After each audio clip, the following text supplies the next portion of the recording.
I will tell you this story.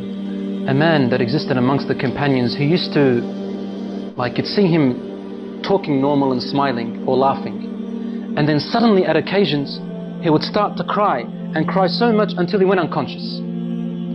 The companions told the Prophet ﷺ about this man to try and read on him for healing. So the Prophet ﷺ called this man and wanted to help him. He took him aside and said, what happens to you, my brother? The man said to him, Ya Rasulullah, I was never going to tell anyone this, but now that you've asked me, I must tell you. Before I embraced Islam, I used to have a daughter. And when she was born, I wanted to bury her,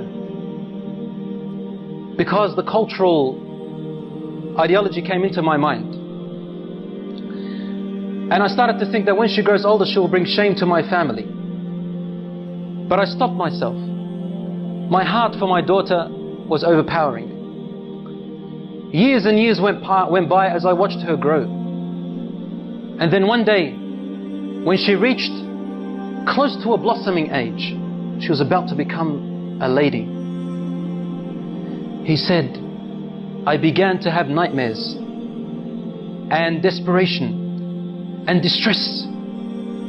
The pain of my culturalism came into me, thinking of the shame that my daughter is going to bring with me if she walked off with another fellow and brought shame to all my ancestors.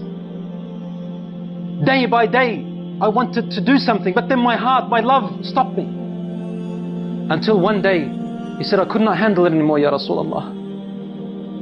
I said to her mother, dress her up with neat clothes and comb her hair nicely and decorate her face and tell her your father today is taking you out to a party, a celebration, so that she can play with the other friends of hers. The mother knew that the father was up to a plot and a plan. So she dressed her daughter up. She combed her hair while she was crying. The mother was crying. And she powdered her face and made her nice while the mother was crying. The daughter's asking, what's wrong, mother? And the mother would say, nothing, daughter. She's not allowed, otherwise the husband will beat her, or probably even kill her. The daughter said, Daddy's taking me out for a celebration. I love my dad. After decorating her, the father came along in the evening and he took his daughter.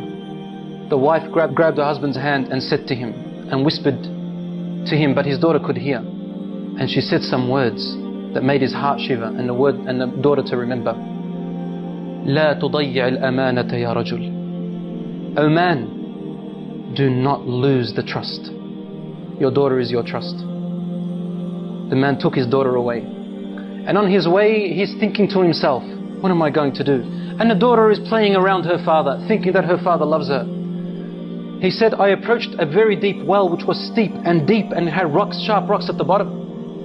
He said, suddenly the pains and agonies of my culturism came and burnt me. And I began to think, should I throw her? Should I not throw her? So I would come close, then my heart would not let me. Suddenly the culturalism would come in. He said, I wrestled and wrestled. Suddenly, when I came close to the well, I grabbed my daughter and I threw her into the well. And my daughter held with her open, horrific eyes, looking at me and saying to me, Daddy, لا تضيع الأمانة. Oh Dad, don't lose the trust. Don't lose the trust, Daddy. The man then threw her into the well. He said, Ya Rasulullah. She kept falling, saying, لا تضيع الأمانة يا أبي. لا تضيع الأمانة, until her tiny voice went away. I couldn't hear her anymore and she died, Ya Rasulullah. The Prophet ﷺ looked up at him and his beard was soaked with tears. And the Prophet ﷺ's beard was soaked with tears, and he said to him, if Allah subhanahu wa ta'ala was to allow me to punish anyone for the killing and murder of anyone before Islam, I would have started with you. I would have started with you. The Prophet ﷺ was the most compassionate, even to the women. And he used to say to them, Mahlan bil qawarir. Take care of your precious pearls, your daughters and your wives. Stawsu bin nisa'i khayra. Have kindness towards your wives and be patient with them.